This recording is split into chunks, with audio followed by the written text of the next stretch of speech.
Everybody, আমি সেজুতি। আসসালামু আলাইকুম। আজকে নতুন টিউটোরিয়ালে আপনাদের সবাইকে স্বাগত জানাচ্ছি।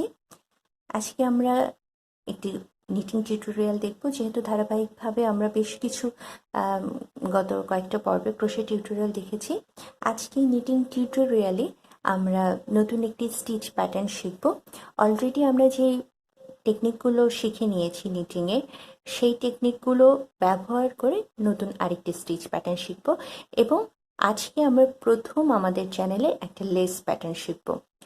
এর আগে আমরা যে স্টিচ প্যাটার্নটা শিখেছিলাম সেখানে আমরা নিট স্টিচ এবং পার্ল স্টিচের বিভিন্ন ভেরিয়েশন শিখেছি।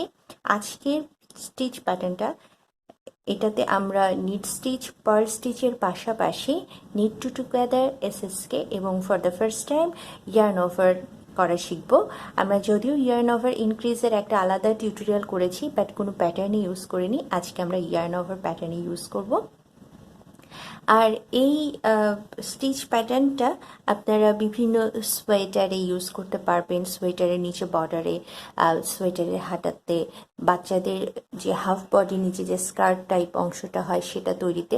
আর সবচেয়ে বেশি সুন্দর লাগবে যদি আপনি একটা লম্বা স্কার্ফ করেন। এটা খুব সুন্দর লাগে, একটা লেসি প্যাটার্ন, খুব সহজ বিগিনার লেভেলে। আর আমরা যেহেতু বলেছিলাম এর আগেই, লেস কথাটার অর্থই হচ্ছে সেটা খুব ডেলিকেট একটা কাজ হবে, খুব লেসি লেসি একটা ভাব থাকবে। আর লেসি ভাব আনার জন্য সেটা কিন্তু একটু ছিদ্রযুক্ত হয়। এই কারণে নর্মাল আমরা যে সুতাটা ইউজ করব সেটার জন্য যেই নিডেলটা ইউজ করার কথা নর্মালি, সেটা না করে আমরা লেস নিটিংয়ের ক্ষেত্রে রেগুলার নিডেলের চেয়ে অ্যাটলিস্ট 2 সাইজ বড় নিডেল ইউজ করি। এটার কারণ হচ্ছে তাহলে যে ইয়ার্ন ওভারটা আমরা করছি সেটা একটু বড় বড় হয়, একটু লেসি ইফেক্টটা বেশি আসে। আজকে যে লেস প্যাটার্নটা আমরা শিখব সেটা হচ্ছে 17টা স্টিচ রিপিট হবে একটা প্যাটার্ন কমপ্লিট করতে, অর্থাৎ মাল্টিপল অফ 17 স্টিচ, আর 10টা রো রিপিট।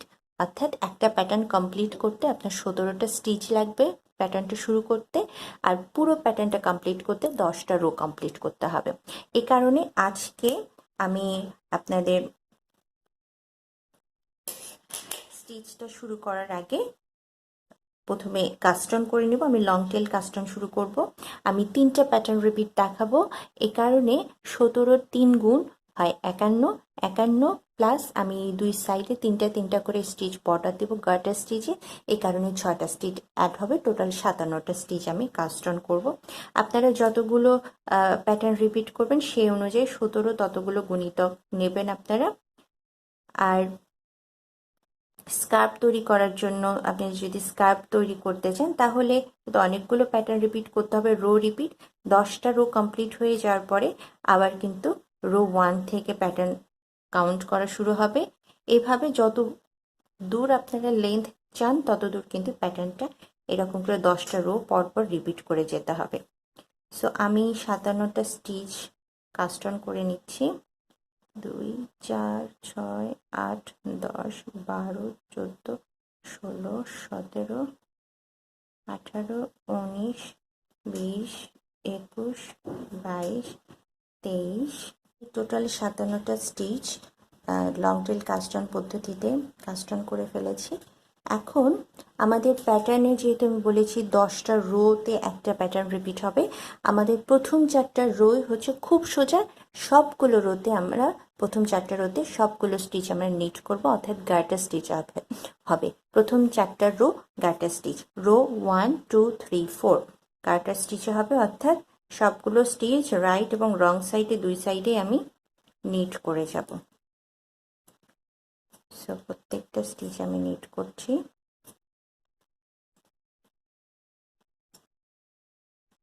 এইভাবে আপনারা যখন 10টা রো কমপ্লিট করে ফেলবেন, প্যাটার্ন রোটা দেখাবো এরপরে। প্যাটার্ন রো কমপ্লিট করে ফেলার পরে যখন আপনারা আরেকটা রিপিট শুরু করবেন প্যাটার্নে, তখন কিন্তু আবার রো 1 থেকে শুরু হবে। সো 1 2 3 4 করে আবার কিন্তু 4টা গার্টার স্টিচ রো হবে, নিট রো 4টা। এরপরে কিন্তু আবার যে আমি লেস প্যাটার্ন দেখাবো সেটা। এইভাবে কিন্তু 10টা 10টা করে আপনারা লেন্থ যত দূর চান তত দূর পর্যন্ত প্যাটার্নটা কন্টিনিউ করে যেতে হবে। আর হোয়াইট যত দূর চান আপনারা, রোটা তো আসলে লেন্থটা ঠিক করে যে কত দূর লেন্থ আপনারা চান ততগুলো রো করতে হবে। আর একটা প্রজেক্টে কতটুকু চওড়া চান বা ওয়াইড চান কতটুকু, সেটা ডিপেন্ড করে যে আপনি কতগুলো স্টিচ নিচ্ছেন। সো শুরুতেই কিন্তু আপনি যতটুকু চওড়া চান প্রজেক্টে সে পরিমাণ আপনি স্টিচ কাস্ট অন করে নেবেন, বাট স্টিচটা যেন 17 গুণিতক হয়, অর্থাৎ 17 দিয়ে যেন বিভাজ্য হয়। আর এরপরে আপনি যতদূর লেন্থ চান অর্থাৎ লম্বা যতটুকু চান ততদূর আপনার 10 করে এরকম প্যাটার্ন রিপিট করে যেতে হবে। 1 থেকে 10 পর্যন্ত একবার প্যাটার্ন রিপিট হবে। 10 নাম্বার রো কমপ্লিট হয়ে যাওয়ার পরে যখন আপনি 11 নাম্বার রো শুরু করবেন সেটা কিন্তু আবার ঠিক 1 নাম্বার রোর মতো হবে। এভাবে আবার 10 বার সেম প্যাটার্ন রিপিট করে যাওয়ার পরে আবার যখন 31 নাম্বার রো শুরু করতে যাবেন আপনি, তখন কিন্তু আবার নর্মাল প্যাটার্নের 1 নাম্বার রো শুরু করতে হবে। এইভাবে কিন্তু প্যাটার্নগুলো রিপিট হবে।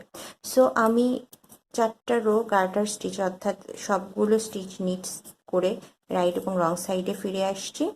সে পর্যন্ত সঙ্গে থাকবেন। যে আমি 4টা গার্টার রো করে ফেলেছি, সবগুলো নিট সাইড এবং পার্ল সাইড অর্থাৎ রাইট রং সাইডে সবগুলো নিট স্টিচ।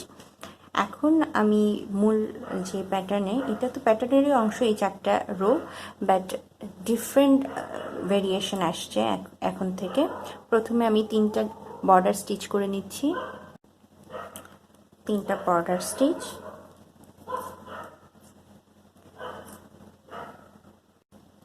এরপরে বর্ডার স্টিচের পরে আমার মূল প্যাটার্নটা শুরু হচ্ছে। প্রথমে আমি যেটা করব, নিট টু টুগেদার 3 বার, অর্থাৎ প্রথম 2টা স্টিচে নিট টু টুগেদার, একবার নিট টু টুগেদার হলো, পরের 2টা স্টিচ মিলে নিট টু টুগেদার, দুবার নিট টু টুগেদার হলো, তারপরে 2টা স্টিচ মিলো নিট টু টুগেদার, 3বার নিট টু টুগেদার হলো। এরপরে আমরা একটা ইয়ার্ন ওভার করব, অর্থাৎ সুতা আমরা ডান নিডেলের নিচে দিয়ে সামনে নিয়ে আসব। এরপরে একটা নিট করব। যেহেতু সুতা সামনে আছে, নর্মাল নিটিংয়ের ক্ষেত্রে সুতা পিছনে থাকে, বাট আমরা যখন রাইট নিডেলের ভিতর দিয়ে সামনে নিয়ে আসব এবং নিটিং করার চেষ্টা করব, তখন আবার যখন নিটিংয়ের জন্য যখন সুতা নিডেল এইভাবে প্যাঁচাতে হয়, তখন দেখুন যে এখানে একটা এক্সট্রা স্টিচ তৈরি হয়ে যাচ্ছে। এটা হচ্ছে ইয়ার্ন ওভার স্টিচ। আমরা কিন্তু ইয়ার্ন ওভার ইংলিশ শিখেছি। ইয়ার্ন ওভার নিট 1, আবার yarn over knit 1, yarn over knit 1, yarn over knit 1, yarn over knit 1। আমরা প্রথমে 3টা নিট টু টুগেদার করলাম 3 বার, এরপর ইয়ার্ন ওভার নিট 1 করলাম টোটাল 5 বার। ঠিক আছে, এটা মনে রাখবেন, খুবই সিম্পল একটা প্যাটার্ন, জাস্ট মনে রাখতে হবে, আপনারা নোট করে নিতে পারেন। এরপরে সর্বশেষ একবার ইয়ার্ন ওভার করব, তারপরে আমি এসএসকে করব। এসএসকে ফার্স্টবার এসএসকে করলাম। আমি কিন্তু এগুলো আর ধীরে ধীরে দেখাচ্ছি না, কারণ আমি কিন্তু প্রত্যেকটা স্টিচে কিভাবে কি করতে হয় আলাদা আলাদা ভিডিও করেছি। সো আমি ভিডিও ডিসক্রিপশনে লিঙ্কগুলো দিয়ে দিব, আপনারা যদি আলাদা করে ভালোভাবে দেখতে চান প্রত্যেকটা স্টিচ বা টেকনিক আলাদা করে দেখে নেবেন। এসএসকে করছি। সো আমি এটা আমার একটা প্যাটার্ন রিপিট শেষ হলো। সো আমি আরেকবার বলছি, প্রথমে তো 3টা স্টিচ বর্ডার করেছি, সো এটা প্যাটার্নের অংশ নয়। প্যাটার্নে করেছি আমরা প্রথমে 1 2 3, 3টা স্টিচ 3 বার আমরা নিট টু টুগেদার করেছি। তারপরে yarn over knit 1, yarn over knit 1, yarn over knit 1, yarn over knit 1, yarn over knit 1, 5 বার ইয়ার্ন ওভার নিট 1 করেছি। তারপরে একটা ইয়ার্ন ওভার করে 1 2 3, 3 বার এসএসকে করেছি। এটাই প্যাটার্ন প্রথম রোর ক্ষেত্রে, এবং এটাই আমরা পরপর কয়েকবার ফলো করে যাব। সেম, জাস্ট এতটুকুই আপনার জানতে হবে। সো আমি একটা প্যাটার্ন রিপিট শেষ করেছি, আরেকটা প্যাটার্ন রিপিট শুরু করব। সো প্যাটার্নে আমার শুরু থেকেই 3 বার নিট টু টুগেদার, একবার, দুবার, তিনবার নিট টু টুগেদার করলাম। এরপরে আমাদের 5বার ইয়ার্ন ওভার নিট ওয়ান করতে হবে। Yarn over knit one 1, yarn over knit one 2, yarn over knit one 3, yarn over knit 1 4, yarn over knit 1 5, yarn over 5বার করে ফেলার পরে আরেকবার yarn over করে এখন আমাদের 3বার এসএসকে করতে হবে। সো একবার এসএসকে, এরপরে এসএসকে 2, এরপরে এসএসকে 3। সো দ্বিতীয়বার কিন্তু আমার প্যাটার্ন রিপিটটা হয়ে গেল। আমি বলেছি যে আমি এখানে 17 3 গুণ নিয়েছি, অর্থাৎ 3বার রিপিট হবে। সো আর একবার রিপিট আমার বাকি আছে। একইভাবে আবার প্রথমে আমাদের 3বার নিট টু টুগেদার করতে হবে। Knit two together 1, knit two together 2,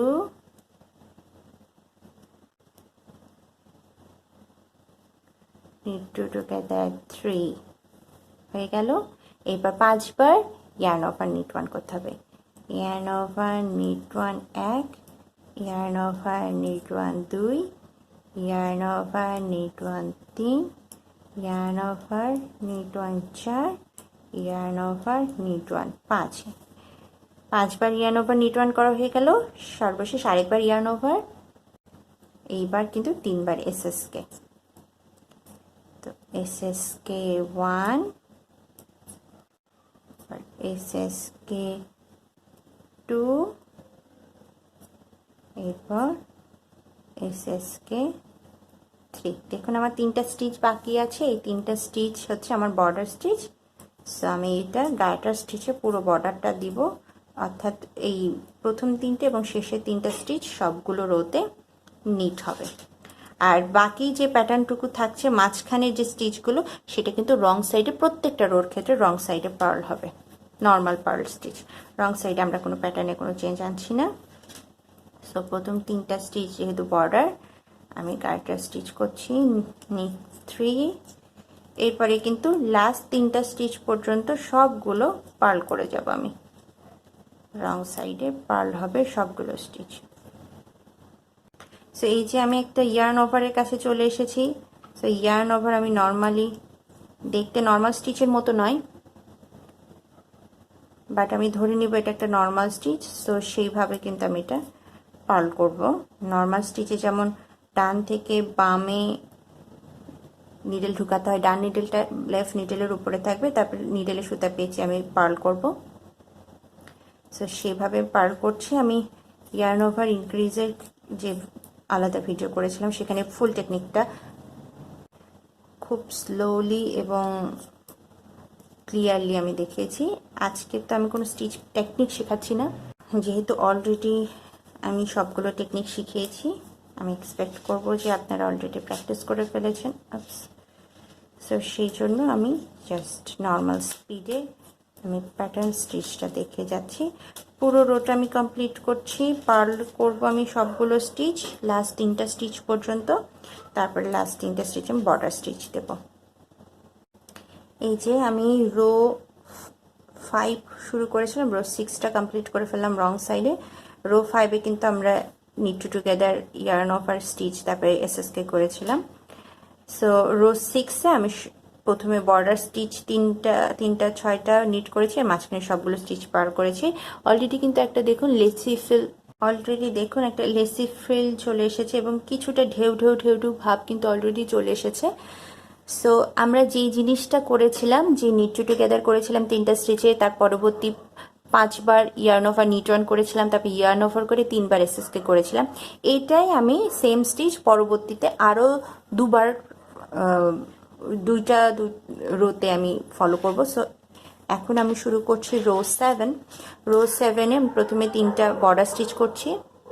border stitch হয়ে যাওয়ার পরে একইভাবে নেক্সট 2টা স্টিচ মিলে আমি নিট টু টুগেদার করব।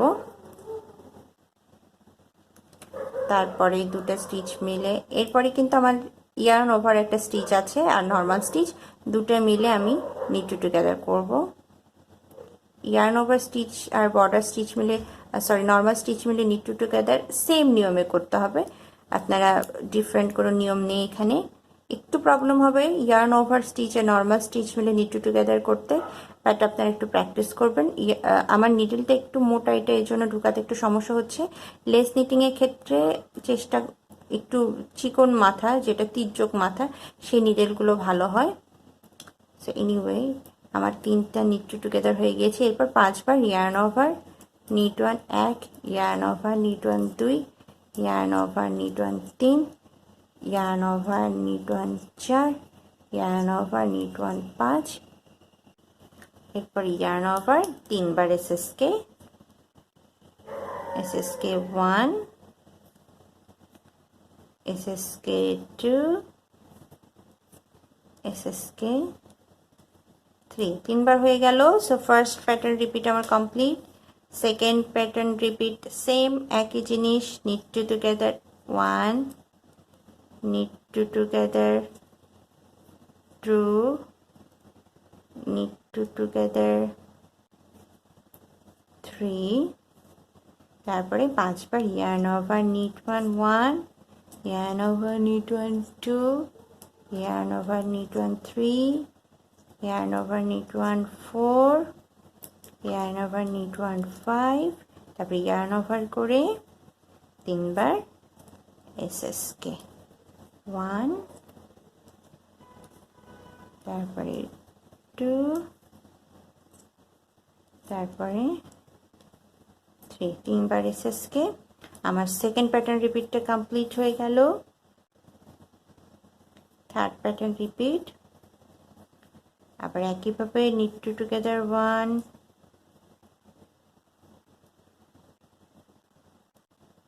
আমার সবগুলো নিডল আসলে বন্ধ হয়ে গেছে অন্যান্য কাজে।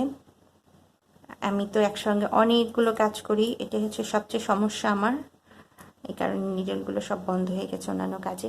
এনিওয়ে এরপরে আমরা 3টা নিট টু টুগেদার করে ফেলেছি। তারপরে 5বার ইয়ার্ন ওভার নিট ওয়ান 2, 3,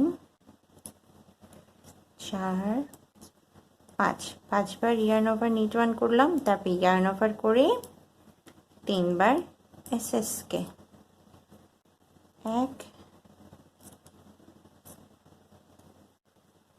2, 3। দেখুন আমার লেফট নিডল আর 3টা স্টিচ আছে বর্ডার স্টিচ, তো এগুলো নিট করছি। 3টা স্টিচ আমি নিট করে নিয়েছি রং সাইডে, আগের মতোই বর্ডার স্টিচগুলো প্রথম 3টা লাস্ট 3টা স্টিচ নিট হবে, আর মাঝখানে সবগুলো কিন্তু রেগুলার পার্ল স্টিচ হবে। সো আমি রাউন্ড রোটা কমপ্লিট করে দেখাচ্ছি।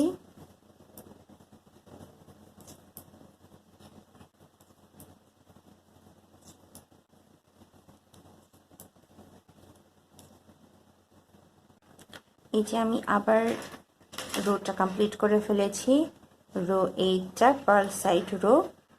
সো এই যে এখন অলরেডি পুরো ঢেউ ঢেউ ঢেউ ঢেউ বোঝা যাচ্ছে, এবং এই মাঝখানে প্যাটার্নটাও মোটামুটি বোঝা যাচ্ছে এখন। এরপরে রো 9, আমি বলেছিলাম total 10 row repeat, row 9 same জিনিস আমরা করব, কোনো ডিফারেন্স না। প্রথম 3টা বর্ডার স্টিচ, আমি যেহেতু এখনও বিগিনার কোর্সটি করছি, এটা একটা বিগিনার লেস প্যাটার্ন দিলাম, যে আপনারা লেসটার সঙ্গেও একটু পরিচিত হন, প্লাস যেহেতু বিগিনার কোর্স করছি আমরা, সো অনেক সহজ একটা প্যাটার্ন, একই সেম প্যাটার্ন স্টিচের। সো আমরা যেটা করছিলাম একই জিনিস, নিট টু টুগেদার 3বার 2, এটা তো মানে দেখারও কিছু নেই,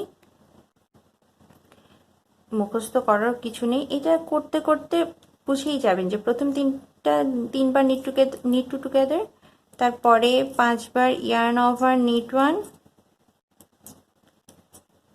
4, 5, তারপরে ইয়ার্ন ওভার করে আবার 3বার SSK, এটাই প্যাটার্ন।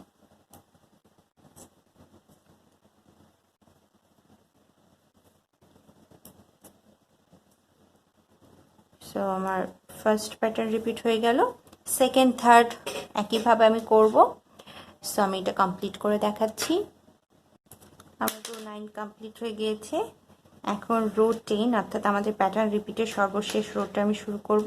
রো 10-এ একইভাবে বর্ডার স্টিচগুলো নিট হবে, মাঝখানে স্টিচগুলো পার্ল হবে, তাহলে কিন্তু আমার ফার্স্ট প্যাটার্ন রিপিট হয়ে গেল। রো রিপিটটাও কমপ্লিট হয়ে গেল। সো আমি দেখাচ্ছি এরপরে। এই যে আমার রো 10 কমপ্লিট। রো 10 কমপ্লিট হওয়ার অর্থই হচ্ছে আমাদের মূল প্যাটার্ন রিপিটটা কমপ্লিট, রো রিপিটটা কমপ্লিট, কারণ এই প্যাটার্নটা হচ্ছে 10টা রো রিপিট এবং 17টা স্টিচ রিপিট। তো আমরা এটাই হচ্ছে একটা প্যাটার্ন উঠে গিয়েছে। এই যে ঢেউ ঢেউ এক ধরনের প্যাটার্ন। আমরা যদি আরও লেন্থ বাড়াতে চাই, আপনারা যদি দুটা প্যাটার্ন রিপিট নেন, আমি ডিজাইনটা বোঝানোর জন্য 3টা প্যাটার্ন রিপিট নিয়েছি। দুটা প্যাটার্ন রিপিট নিলে এতটুকু হতো, সো এটা কিন্তু একটা স্কার্ফের লেন্থ হয়ে যেত। আপনারা কিন্তু এটা বড় করে লম্বা করে স্কার্ফের লেন্থ নিলে অনেক সুন্দর লাগবে। আর এটা বড় করার জন্য যেটা করতে হবে, আবার রো 1 থেকে স্টার্ট করতে হবে। রো 1 থেকে রো 4 পর্যন্ত গার্টার স্টিচ, অর্থাৎ সবগুলো রাইট সাইড এবং রং সাইডে কিন্তু নিট স্টিচ হবে। আর এরপরে আমরা যেটা করেছি, পরপর 3বার আমরা প্যাটার্ন রিপিট করেছি হচ্ছে প্রথম 3টা স্টিচের প্রথম 3বার নিট টু টুগেদার, তারপরে 5বার ইয়ার্ন ওভার নিট 1, তারপরে ইয়ার্ন ওভার করে 3বার এসএসকে। এটা কিন্তু আমরা 3টা রো রিপিট করেছি। রো 5-এ, রো 7 এবং রো 9-এ। আর সবগুলো রং সাইড রো কিন্তু আমাদের normal purl stitch, border stitch বাদে। সো এইটা আমি আরও একটা রিপিট করে দেখাবো। রো রিপিটটা হ্যাঁ, রো রিপিটটা আমি আরেকবার করে দেখাবো যেন আপনারা প্যাটার্নটা ভালোভাবে বুঝতে পারেন। সঙ্গে থাকবেন। এই যে আমি এখানে কয়েকটা প্যাটার্ন রিপিট করে নিয়েছি। আমি একটু, আপনারা দেখতে পাচ্ছেন আমি একটু ডিফারেন্ট সুতা ইউজ করেছি, কারণ আমার মনে হলো যে চিকন সুতা করলে ডিজাইনটা আপনারা পরে বুঝতে পারবেন। আমি মোটা সুতাটা প্রথমে ইউজ করেছিলাম শুধুমাত্র আপনাদের শেখানোর ক্ষেত্রে বুঝতে যেন সুবিধা হয় মোটা সুতা, এই জন্য। আর এখন আমি আপনাদের স্টিচ প্যাটার্নটা বোঝানোর জন্য একটু লেসি টাইপের সুতাই ব্যবহার করলাম, যেটা দিয়ে আমি নর্মালি বিভিন্ন শাল করে থাকি। এই ধরনের কেক ইয়ার্ন দিয়ে শাল বানিয়ে থাকি আমি। তো সেটাই আমার কাছে এক্সট্রা ছিল, আমি ওটা দিয়ে এই লেস প্যাটার্নটা করলাম। সো এই দেখুন, এই যে এটা একটা প্যাটার্ন। সো এইটা আপনারা যদি আরও বড় করে স্কার্ফ মতো করে যান, তাহলে কিন্তু খুব সুন্দর একটা লেসি স্কার্ফ হবে। আর এটা তো কটন সুতা, আপনারা চাইলে এই স্কার্ফ যে শীতের দিনে পরতে হবে তা না। আমরা মেয়েরা যারা ফতুয়া পরি বা নর্মালি বিভিন্ন কুর্তি পরা হয়, সেটাও কিন্তু নর্মাল ওড়নার পরিবর্তে বা সিল্কের স্কার্ফের পরিবর্তে কিন্তু এই ধরনেরও বিভিন্ন ডিজাইনের নিটের স্কার্ফও পরা যেতে পারে, সুন্দর লাগবে। এটা চাইলে আপনি আরেকটু চওড়া করতে পারেন যদি মনে করেন যে আরেকটু চওড়া হলে ভালো হয়, বা এই রকমও পরতে পারেন। বা শীতের দিনে হলে আপনি যদি একটু মোটা সুতা ইউজ করেন, উল টাইপের সুতা ইউজ করেন যেটা ওম হবে, সেটাও ইউজ করতে পারেন। আর শুধুমাত্র ফ্যাশনেবল ইউজের জন্য এই ধরনের চিকন সুতা ইউজ করতে পারেন। সো এইটা খুবই সুন্দর একটা ডিজাইন, একটু রিপল ডিজাইন। আরেকটা যেটা ভেরিয়েশন আনা যায়, এই টাইপের সুতা হলে যেটা হবে, আমি তো ফুল করিনি, এটা আরেকটু যাওয়ার পরে এই অরেঞ্জ কালারটা শেষ হয়ে যায়, যে গ্রিনিশ কালার, গ্রিনিশ ইয়েলো শুরু হবে, তারপরে গ্রিনিশ ব্লু শুরু হবে, তারপরে ধীরে ধীরে কিন্তু পার্পলে আসবে। সো পুরো স্কার্ফটা হলে কিন্তু দেখা যাবে যে কালারের এরকম অটোমেটিক ভেরিয়েশন হবে। সো এই ধরনের কেক টাইপের ইয়ার্ন বা সেলফ স্ট্রাইপিং ইয়ার্ন যেগুলো আছে, সেগুলো ব্যবহার করলে কিন্তু এটার একটা সৌন্দর্য আলাদা বেড়ে যাবে। প্লাস আরেকটা ভেরিয়েশন করা যায় যে আপনি যদি সলিড কালার ইউজ করেন, সে দুটা সলিড কালার ইউজ করলে এই যে আপনি খেয়াল করবেন যে মাঝখানে কিন্তু এই যে এক ধরনের এরকম রিপল গার্টার স্টিচ একটা প্যাটার্ন আছে, কারণ আমরা প্রত্যেকটা রিপিট শুরু করার সময় কিন্তু 4টা করে রো হচ্ছে নিট করছে, অর্থাৎ গার্টার স্টিচে করছে। আর গার্টার স্টিচের 2টা রো মিলে এই ধরনের এক ধরনের এটাকে বলা হয় গার্টার রিজ বলা হয়। এই যে এক ধরনের এরকম দাগের তৈরি হয়, যেটা আমরা গার্টার স্টিচ শেখার সময় বলেছিলাম যে গার্টার স্টিচের এই ধরনের লাইন, এক একটা লাইন তৈরি হতে 2টা রো লাগে। সো এখানে 2টা রো দেখা যাচ্ছে, তার মানে এখানে 4টা, 2টা রিজ দেখা যাচ্ছে, তার মানে 4টা রো আছে। সো এখান থেকে এখানেও এরকম ছিল, 2টা গার্টার রিজ, এতটুকু পর্যন্ত একটা প্যাটার্ন রিপিট আমি করেছি। তারপর আবার গার্টার রিচ শুরু হয়েছে, তার মানে এটা সেকেন্ড প্যাটার্ন রিপিটটা শুরু হয়েছে এত দূর পর্যন্ত। তারপর আরেকটা গার্টার রিচ, তার মানে থার্ড প্যাটার্ন রিপিট করার পরে আমি আরেকটা গার্টার রিচ জাস্ট শুরু করেছি। সো এখানে 3বার প্যাটার্ন রিপিট হয়েছে। আর এই স্যাম্পলটা করার সময় আমি 34টা স্টিচ নিয়েছি, কারণ 17 দ্বিগুণ, এখানে 3 গুণ নেইনি, আমি 17 দ্বিগুণ নিয়েছি। এই কারণে দুটা আমার স্টিচ প্যাটার্ন দুটা উঠেছে, আর রো রিপিট হয়েছে হচ্ছে 3বার, কারণ এখানে 17টা মাল্টিপল অফ 17 স্টিচ, আর হচ্ছে প্যাটার্ন রিপিট হচ্ছে 10টা রো রিপিট এক একটা প্যাটার্ন উঠানোর জন্য। সো এতটুকু একটা প্যাটার্ন রিপিট হয়েছে এই লেন্থে, এটা রো ওয়াইজ। সো এখানে 10টা রো আছে, আবার এখান থেকে এতটুকু 10টা রো আছে, আবার এই জায়গা থেকে এতটুকু পর্যন্ত 17টা স্টিচ আছে, একটা প্যাটার্ন রিপিট, এখান থেকে এতটুকু একটা প্যাটার্ন রিপিট। সো আমি স্টিচ অনুযায়ী 17টা মাল্টিপল অফ 17 স্টিচ, সেখানে আমি 34টা নিয়েছি, আর দুই সাইডে 3টা করে 6টা বর্ডার স্টিচ আছে।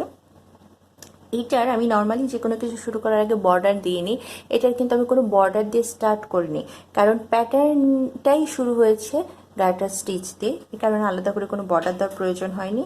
আর এটা হচ্ছে এক ধরনের রিপল একটা এফেক্ট তৈরি করেছে, অর্থাৎ ঢেউ খেলানো একটা এফেক্ট। এটা জামার নিচে, বাচ্চাদের জামার নিচে স্কার্ট অংশটুকু, মানে হাফ বডির নিচের যে স্কার্ট অংশটুকু আছে সেটা তৈরি করলে খুব ভালো লাগে। আপনার সোয়েটার বা কার্ডিগানের নিচে জাস্ট এতটুকু আরেকটু জাস্ট 10 ইঞ্চির মতো বর্ডার, 8 থেকে 10 ইঞ্চি বর্ডার দিলে খুব সুন্দর লাগবে, স্কার্ফ হিসেবে সুন্দর লাগবে। অনেক কিছু তৈরি করা যায়। আবার এই ধরনের করে আপনি যদি মোটা সুতা ইউজ করেন, ব্ল্যাঙ্কেট টাইপের সুতা ইউজ করেন, তাহলে বাচ্চাদের ব্ল্যাঙ্কেটও তৈরি করা যায় এই ডিজাইনে। মানে ভার্সেটাইল ওয়েতে আপনি এই ডিজাইনটি ইউজ করতে পারবেন, খুব সুন্দর লাগবে। আশা করছি আপনারা এই লেস প্যাটার্নটা ফলো করবেন, বানাবেন, আমার গ্রুপে শেয়ার করবেন। আর আমরা আরও স্টেপ বাই স্টেপ আরও অনেক ধরনের স্টিচ প্যাটার্ন শিখবো। নিটিংয়ের অসংখ্য স্টিচ প্যাটার্ন আছে বিভিন্ন ধরনের। আজকে আমরা একদম বিগিনার লেভেলে একটা লেস প্যাটার্ন শিখলাম। আমরা যে টেকনিকগুলো শিখেছি সেটার সমন্বয়ে আমরা ধীরে ধীরে আরও অনেক ধরনের প্যাটার্ন শিখবো। সো আপনারা সবাই ভালো থাকবেন, সুস্থ থাকবেন। আপনারা যে প্রজেক্টগুলো করছেন, যেগুলো প্র্যাকটিস করছেন, প্র্যাকটিস ওয়ার্কগুলো আমার গ্রুপে শেয়ার করবেন, যেন আরও অনেকে উদ্বুদ্ধ হয়। আর আমি আরও নতুন নতুন ভিডিও নিয়ে আপনাদের সঙ্গে সামনে আবার হাজির হব। সে পর্যন্ত ভালো থাকবেন। আল্লাহ হাফেজ।